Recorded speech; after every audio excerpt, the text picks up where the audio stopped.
3,000 years ago, cacao was not candy. It was bitter, sacred, and valuable enough to function as money. Priests offered it in ritual. Rulers demanded it as tribute. Today, chocolate is wrapped in bright paper and sold for pocket change. Between those two worlds lies a story of conquest. Stolen labor, slave islands, a corporate scandal, and a child labor crisis that has never fully disappeared. Chocolate became sweeter as its history became darker. This is the dark history of chocolate. The bar in your hand is the end of a chain that began in rainforest ritual and passed through imperial tribute, European laboratories, colonial plantations, and modern commodity markets. To understand why chocolate became universal, we have to follow that chain all the way back. The story begins in the tropical Americas, where cacao trees thrive beneath the shade of taller rainforest canopies. Archaeological evidence shows that people were using cacao thousands of years ago.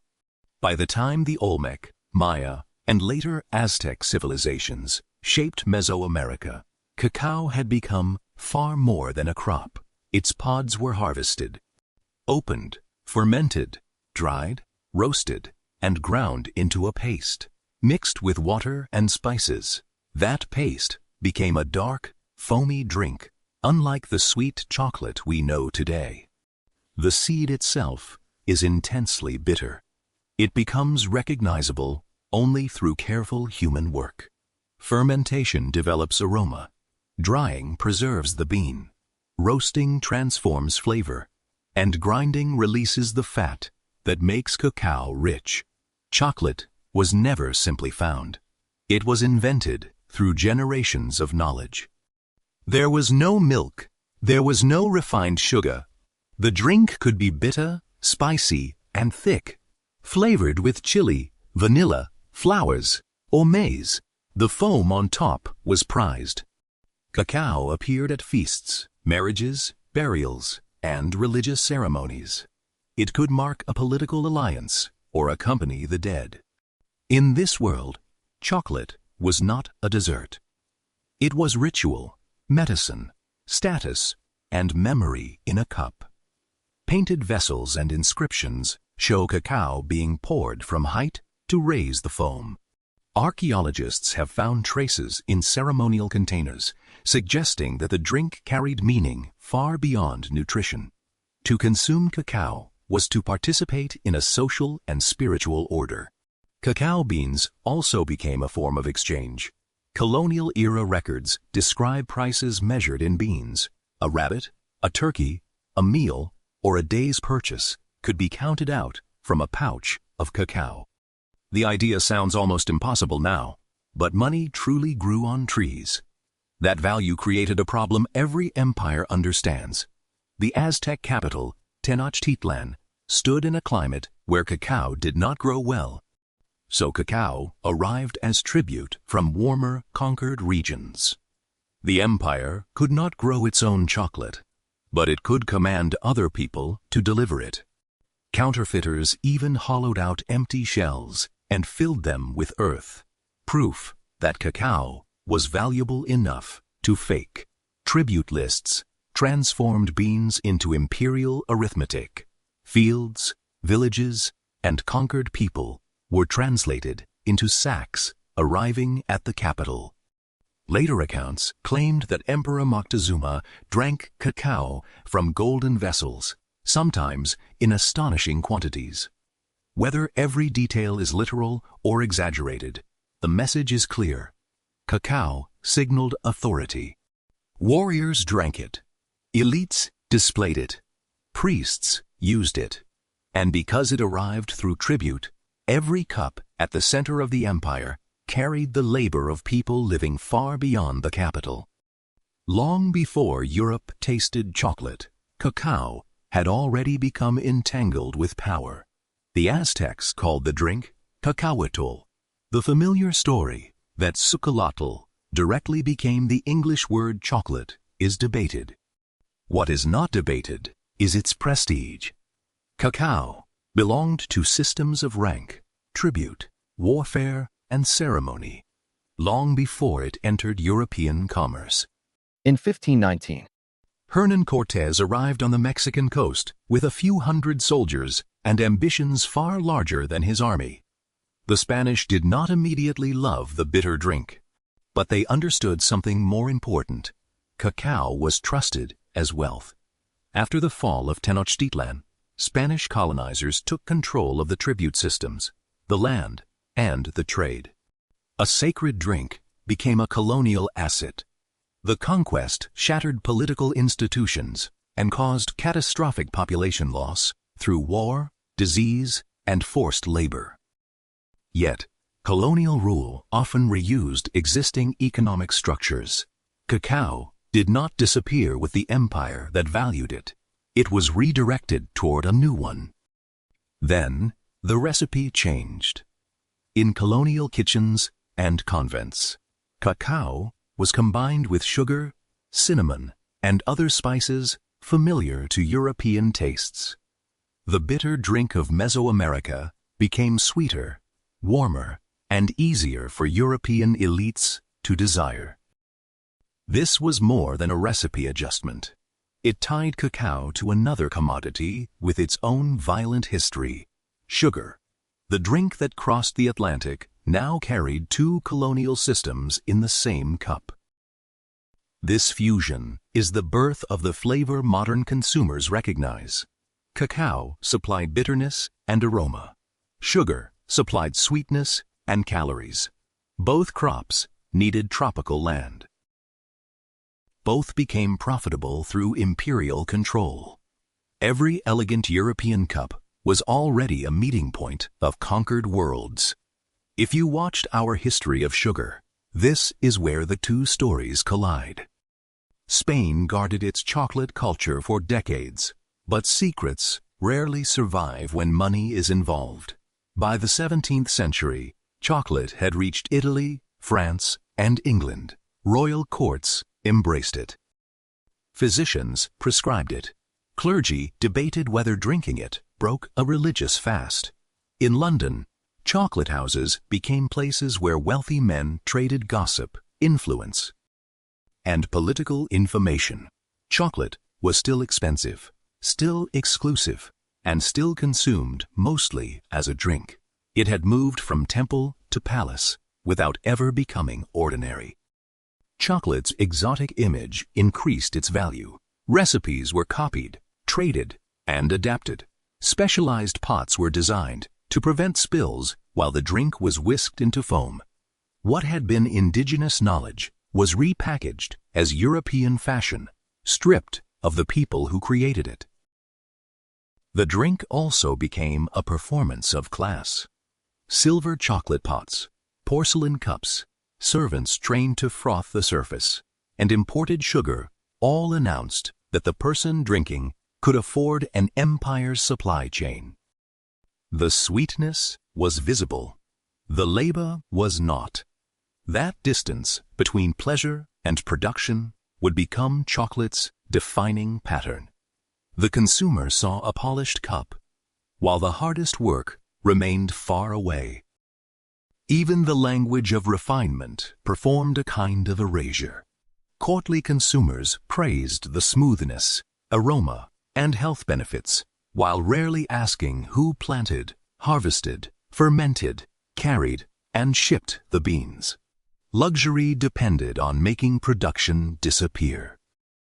For more than 2 centuries, chocolate remained difficult to make. Beans had to be roasted, shelled, and ground. The resulting chocolate paste was oily, gritty, and expensive. Then, in 1828, the Dutch chemist Coenraad van Houten patented a press that separated much of the cocoa butter from the solids. The remaining cake could be ground into cocoa powder. Chocolate became smoother, cheaper, and easier to manufacture. Van Houten's process also allowed manufacturers to control texture and consistency. The chemistry of cacao was being reorganized for mass production. Once factories could separate and recombine its parts, chocolate was no longer limited by the old form of the drink. In 1847, J.S. Fry and Sons combined cacao solids, sugar, and cocoa butter into a moldable paste that hardened into an early modern chocolate bar. in 1875, Daniel Pita used condensed milk developed by Henry Nestle to create milk chocolate. 4 years later, Rodolphe Lindt's conching process made chocolate dramatically smoother.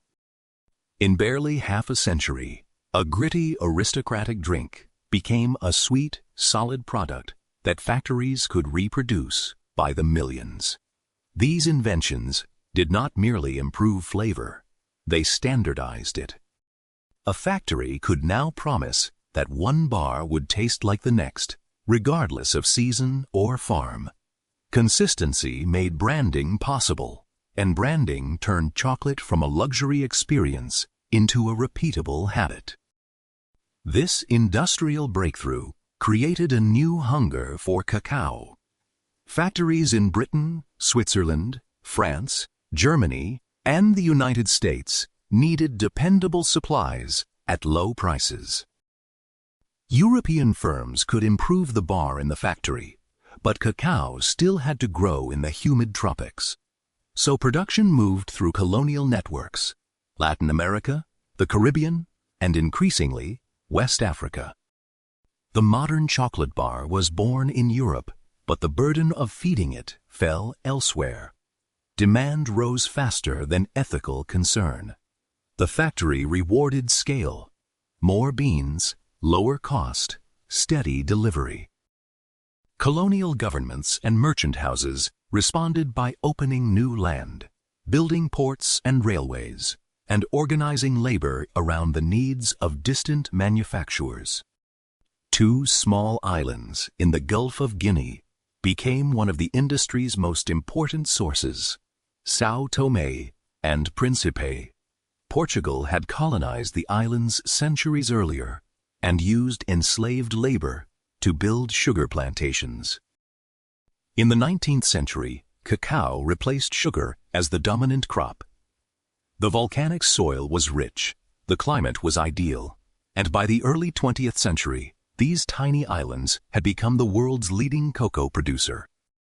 Cacao trees had been introduced from the Americas, but on São Tomé, they entered an older plantation landscape already shaped by sugar and slavery. The crop changed. The logic did not. Concentrated land, export monoculture, and a labor force with almost no bargaining power. Portugal had formally abolished slavery, but the labor system that replaced it was slavery in nearly everything but name. Workers called cervicais were recruited from Angola and other Portuguese territories through coercion, debt, and contracts they often could not read. They were shipped to the islands, confined to plantations, punished, and prevented from returning home. Estimates vary, but tens of thousands were trapped inside this system. Recruiters promised wages and return passage, but testimony described deception and force. Families were separated. Contracts became instruments of captivity. A legal document could make exploitation appear voluntary, even when the worker had no realistic way to refuse or leave. The plantations were known as rocas, vast estates with fields, hospitals, warehouses, rail lines, and barracks. On paper, they looked organized and modern. In practice, workers faced violence, disease, hunger, and mortality, so severe that some observers concluded the system depended on constant replacement. The cocoa, leaving the islands, entered Europe as a clean brown commodity. The people producing it rarely had the freedom to leave. Some estimates place the workforce in the tens of thousands, and reports described extraordinary death rates. Exact figures vary by source and year, but the larger truth is unmistakable. This was not a marginal abuse. Coercion was built into the commercial success of the islands.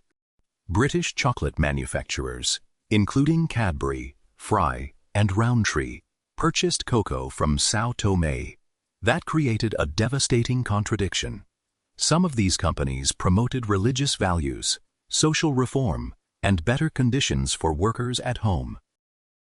Yet their most important raw material came from a colonial labor system increasingly described as slavery. The moral image of chocolate and the reality of its supply chain could no longer fit together. The contradiction mattered because chocolate companies sold more than food. They sold trust. Cadbury's Quaker identity and Bourneville Model Village created a reputation for moral capitalism. That reputation made evidence from São Tomé especially dangerous. Cadbury sent an investigator, Joseph Burt, to examine the islands. His work took years, and critics argued that the company moved far too slowly while continuing to buy cocoa. In 1906, the journalist Henry Nevinson published his own account, using the phrase modern slavery to describe what he had seen. The scandal reached the British press.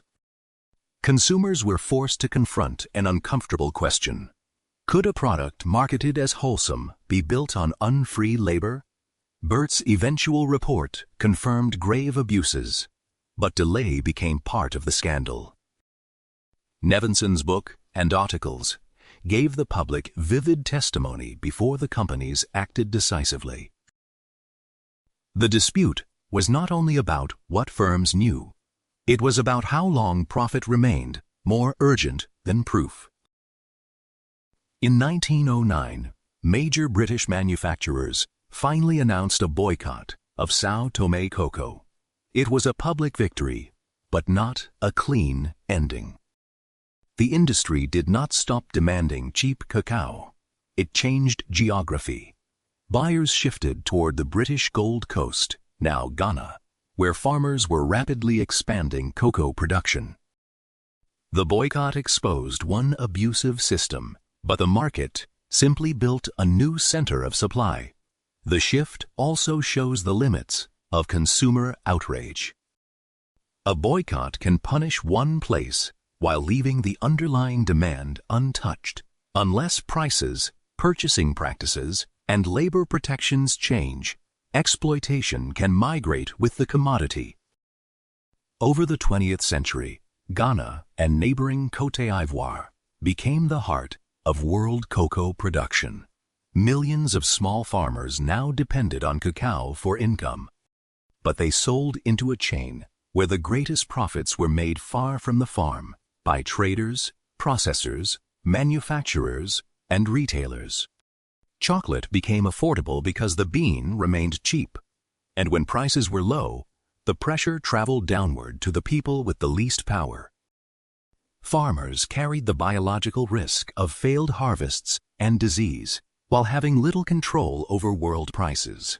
A small change in the commodity market could erase a season's income. Meanwhile, the finished bar accumulated value with every stage of processing, branding, and retail. The industry also became a master of emotional marketing. Chocolate was attached to romance, childhood, holidays, comfort, and reward. Heart-shaped boxes for love, eggs for Easter, bars for soldiers, candy for children. The darker the supply chain, the brighter the wrapper became. By the late 20th century, consumers were trained to think of chocolate as pure pleasure, disconnected from land, labor, and history. Industrial firms learned to sell not cacao, but meaning. A bar could represent affection, celebration, patriotism, or childhood. During wartime, chocolate traveled in military rations. After war, global distribution and advertising turned those tastes into permanent markets. Then investigators began documenting what the wrappers concealed. In the cocoa-growing regions of Côte d'Ivoire and Ghana, children were working on farms, often performing dangerous tasks. A major NORC study covering the 2018 to 2019 season estimated that about 1.56 million children were engaged in child labor in cocoa production across the two countries. The scale is so large that it cannot be dismissed as a few isolated farms. The estimate did not mean every child faced identical conditions, but it revealed a structural problem across the sector. Cocoa households often depend on family labor because adult labor is expensive and farm income is low. That economic pressure does not excuse hazardous work. It helps explain why promises alone have failed. The same study found that most of those children in child labor were exposed to hazardous work. That could mean using sharp tools, carrying heavy loads, clearing land, or coming into contact with agricultural chemicals. These facts require care. Not every child helping a family farm is a trafficking victim, and poverty is not a spectacle. But hazardous child labor is real, widespread, and tied to a system in which many farming households struggle to earn a living income. The most dangerous tasks are not symbolic. A machete is a normal agricultural tool, but in inexperienced hands, it can cause serious injury. Chemical exposure can carry long-term risks. Missing school or working excessive hours can shape a child's entire future. Chocolate companies have made repeated commitments to reduce the worst forms of child labor, improve traceability, support farmers, and certify supply chains. Progress has been uneven. Certification can help, but a label cannot repair every weak link.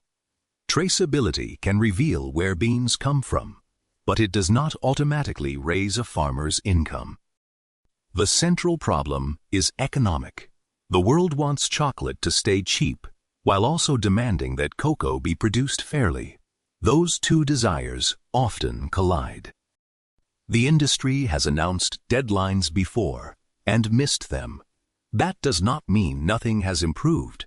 It means the problem resists simple branding solutions. Audits can miss informal labor. Beans from different farms can be mixed, and a supply chain can be certified while poverty remains. There are alternatives: stronger farmer organizations, higher farm gate prices, direct trade, transparent sourcing, and enforcement that reaches beyond public promises. None is a perfect solution. But they share one principle: the people who grow cacao cannot remain invisible. A chocolate bar has two stories. One is written on the wrapper. The other is written in soil, labor, shipping records, and family income. Dark history begins when we learn to read the second story. Consumers alone cannot solve a system built by trade policy, corporate purchasing, local governance, and global inequality. But visibility changes what companies and governments can ignore. History matters because it shows that exploitation was never an accident at the edge of chocolate. It was repeatedly treated as a cost-saving method. Think about the full journey. Cacao began as a sacred drink in the Americas. It became tribute, currency, and imperial wealth. Spanish colonization joined it with sugar. European invention turned it into a bar. Colonial networks pushed production to islands and then across West Africa. A scandal changed the map, but not the market's hunger for cheap labor. And today, the question inside chocolate is no longer whether its history was dark. The question is whether that history is truly over. That is why this story cannot end with a nostalgic tour of inventions and candy brands. The transformation from ritual drink to global obsession was also a transformation in who controlled value and who absorbed pain. The wrapper changed many times. The imbalance survived. The next time you break a piece from a chocolate bar, notice how cleanly it snaps. History did not. It broke unevenly, leaving wealth on one side and cost on the other. Chocolate is still one of the world's most beloved foods, but loving it should not require forgetting where it came from. If this story changed the way you see chocolate, subscribe to Dark History Archive and tell us in the comments, which part surprised you most? Cacao as money, the São Tomé scandal, or the labor crisis that continues today? Chocolate can remain pleasure without remaining amnesia. The point is not to turn every bite into guilt. It is to refuse the comforting lie that sweetness arrives without a cost, or that history disappears when the packaging becomes beautiful.